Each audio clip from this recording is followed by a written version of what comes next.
The Lord be with you. And with your spirit. A reading from the Holy Gospel according to Luke. Glory to you, Lord. Tax collectors and sinners were all drawing near to Jesus. But the Pharisees and the scribes began to complain, saying, "This man welcomes sinners and eats with them." So to them Jesus addressed this parable. A man had 2 sons, and the younger said to his father, "Father, give me the share of your estate that should come to me." So the father divided the property between them. After a few days, the younger son collected all his belongings and set off to a distant country, where he squandered his inheritance in a life of dissipation. When he had freely spent everything, a severe famine struck that country, and he found himself in dire need. So he hired himself out to one of the local citizens, who sent him to his farm to tend the swine. And he longed to eat his fill of the pods on which the swine fed, but nobody gave him any.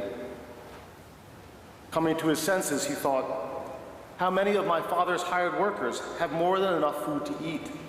But here I am, dying of hunger. I shall get up and go to my father, and I shall say to him, 'Father, I have sinned against heaven and against you. I no longer deserve to be called your son. Treat me as you would treat one of your hired workers.' So he got up and went back to his father. While he was still a long way off, his father caught sight of him and was filled with compassion. He ran to his son, embraced him, and kissed him. His son said to him, 'Father, I have sinned against heaven and against you. I no longer deserve to be called your son.' But his father ordered his servants, 'Quickly bring the finest robe and put it on him. Put a ring on his finger and sandals on his feet. Take the fatted calf and slaughter it. Then let us celebrate with a feast. Because this son of mine was dead and has come to life again. He was lost and has been found.' Then the celebration began. Now the older son, who had been out in the field and on his way back, as he neared the house, he heard the sound of music and dancing. He called one of the servants and asked what this might mean. The servant said to him, 'Your brother has returned, and your father has slaughtered the fatted calf, because he has him back safe and sound.' He became angry, and when he refused to enter the house, his father came out and pleaded with him. He said to his father in reply, 'Look, all these years I have served you, and not once did I disobey your orders. You never gave me even a young goat to feast on with my friends. But when your son returns, who swallowed up your property with prostitutes, for him you slaughter the fatted calf.' He said to him, 'My son, you are here with me always. Everything I have is yours. But now we must celebrate and rejoice, because your brother, who is dead, has come to life again. He was lost and has been found.'" The Gospel of the Lord. Praise to you, Lord Jesus Christ.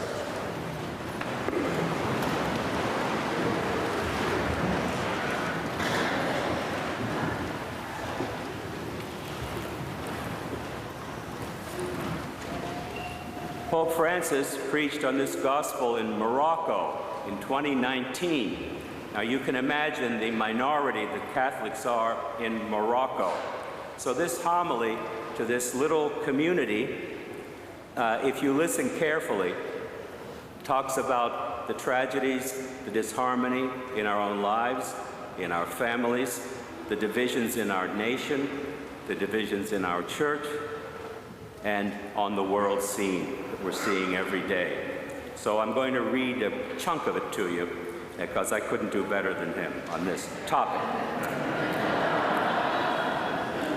While he was yet at a distance, his father saw him and had compassion and ran and embraced him and kissed him. Here the gospel takes us to the heart of the parable, showing the father's response at seeing the return of his son. Deeply moved, he runs out to meet him before he can even reach home.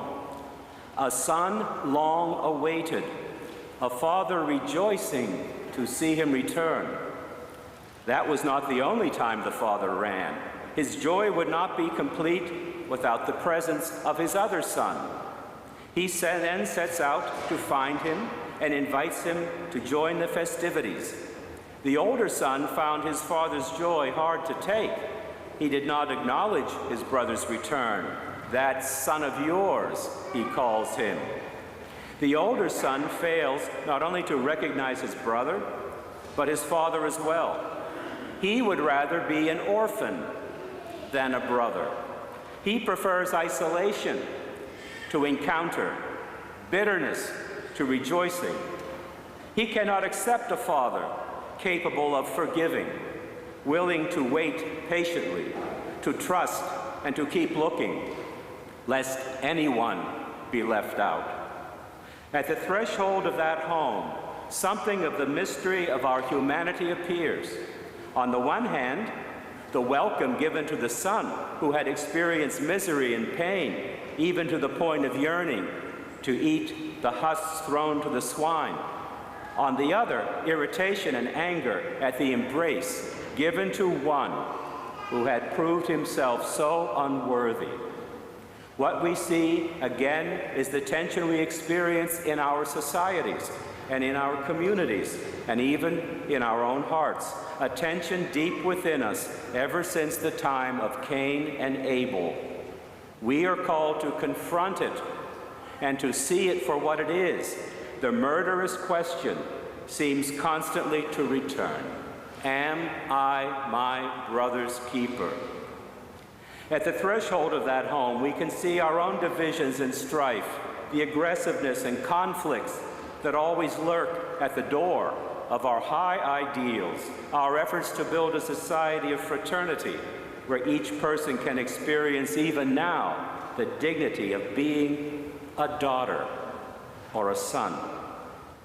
Yet at the threshold of that home, we also see in all its radiant clarity the Father's desire that all his sons and daughters should share in his joy, that no one should have to live in inhuman conditions, as his younger son did, or as orphaned, aloof, and bitter, like the older son.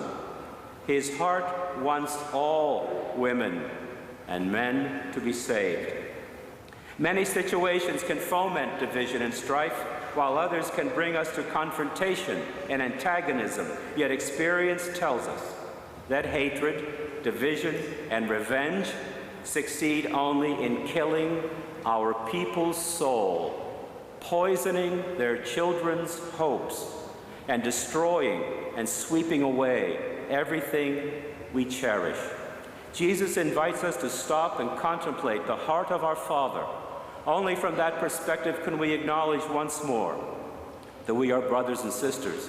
Only against that vast horizon can we transcend our short-sighted and divisive ways of thinking and see things in a way that does not downplay our differences in the name of a forced unity or a quiet marginalization. Only if we can raise our eyes to heaven each day and say, "Our Father," will we be able to see things clearly and risk living no longer as enemies, but as brothers and sisters. "All that is mine is yours," says the father to his older son. This is the greatest legacy and wealth of a Christian. Instead of measuring ourselves or classifying ourselves according to different moral, social, ethnic, religious criteria, we should be able to recognize that another criterion exists, one that no one can take away or destroy because it is pure gift. It is the realization that we are beloved daughters and beloved sons whom the Father awaits and celebrates. Let us not fall into the temptation of reducing the fact that we are his children to a question of rules and regulations, duties and observances. Our identity and our mission will arise from being believers who daily beg with humility and perseverance, "May your kingdom come." We see the Father asking the older son to come in and share the celebration of mercy. The Gospel writer says nothing about what the son decided. We can imagine that this open ending is meant to be written by each individual in each community. We can complete it by the way we live, by the way we regard others, and how we treat our neighbor. The Christian knows that in the Father's house there are many rooms. The only ones who remain outside are those who choose not to share in his joy. Okay, let's just take a breath and really listen to how Francis concludes with encouragement for the Catholics of Morocco. By God's grace, may these words be true for our parish and for each one of us. Think about this with everything we're going through in our personal lives, everything. I continue to encourage you to let the culture of mercy grow, a culture in which no one looks at others with indifference or averts his eyes in the face of their suffering. Keep close to the little ones and the poor, and to all those who are rejected, abandoned, ignored. Continue to be a sign of the Father's loving embrace. Continue to be a sign of the Father's loving embrace.